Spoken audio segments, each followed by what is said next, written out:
my partner in truth, Karine Jean-Pierre, the next White House press secretary. But for anyone who does not know her, first, as you all know, she will be the first Black woman, the first out LGBTQ plus person to serve in this role, which is amazing because representation matters. It doesn't matter what you think.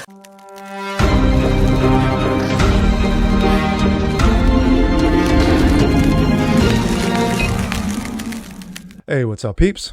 Jazz Berganza here, another episode of What's Next, of course, as always, your daily dose of facts and common sense.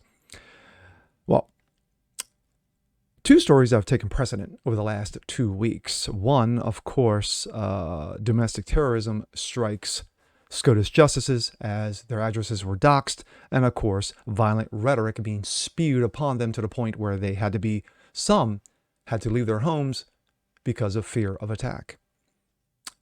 If that wasn't good enough, you have one Dementia Joe, who of course talked about inflation, and it's not his fault. He blames everybody but himself.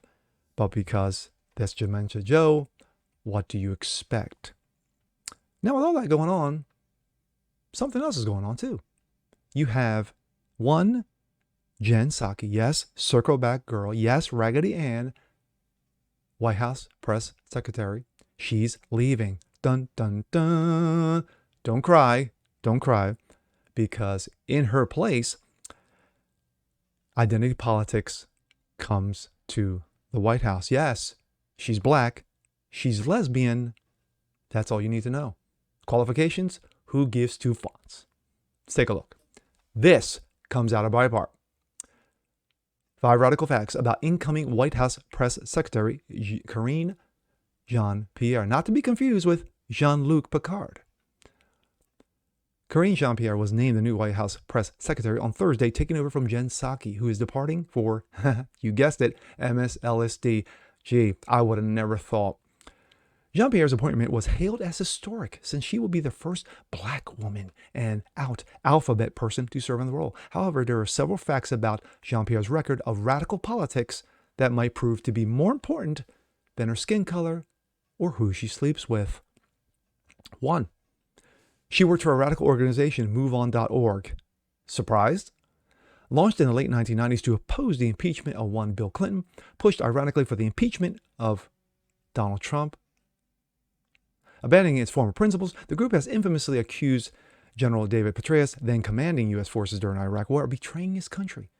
Jean-Pierre worked for MoveOn.org from 2016 to the 2020 presidential election. Jean-Pierre has a history of anti-Israel radicalism. Shocker. Someone who's Democrat, who's anti-Israel? I would never guessed it. In 2019, Jean-Pierre applauded Democratic presidential candidates for boycotting the annual American Israel Public Affairs Committee Policy Conference, AIPAC, in D.C., a prominent pro-Israel gathering.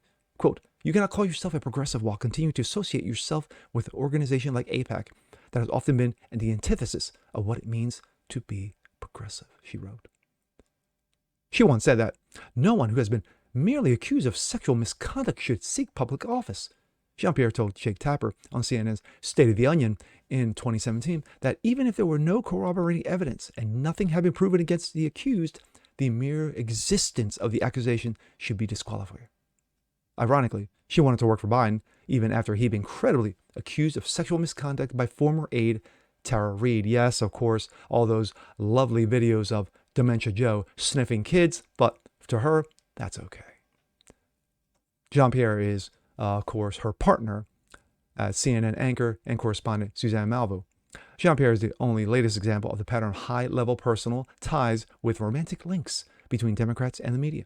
As documented by Breitbart News, Alex Marlow in 2021, his book, Breaking the News, Exposing the Establishment Media's Hidden Deals and Secret Corruption.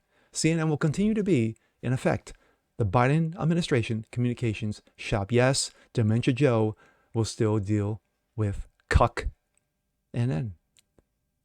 Also, she stoked radical divisions and fears when Donald Trump took office because, of course, she did. She told Bill Maher on HBO's Real Time, quote, "I think the thing to understand that if you're not white, male, straight, you fear a Donald Trump's presidency because there's no place for you in that presidency." She later claimed that Trump wanted to put a whites-only sign on the Statue of Liberty and claimed Trump had been a lifelong racist, despite evidence to the contrary. I could have read more, but it just got more and more dumb. Here's what we know about Karine Jean-Pierre. She was born from Haitian immigrants. Her mother was a nurse's aide. Her father was a taxi cab driver in New York. That's a pretty good story on its face, but to the Dementia administration, who got a vice president because she was a woman and she was black and she had a badge, who hired to head the department regarding finance, an old white lady who basically knows nothing about finances, but let's put her in charge of the monies anyway. And of course now you have Raggedy Ann introducing a black alphabet. Boxes checked, qualifications, schooling, no one cares. And this is what you get. Once again, more trash coming out of the Dementia White House. And with that being said, I'm Jazz Berganzo. This is What's Next. Want to see more just like this? Please leave a comment below. Like it, share it, subscribe to it. And we'll catch you guys in the next one. Peace.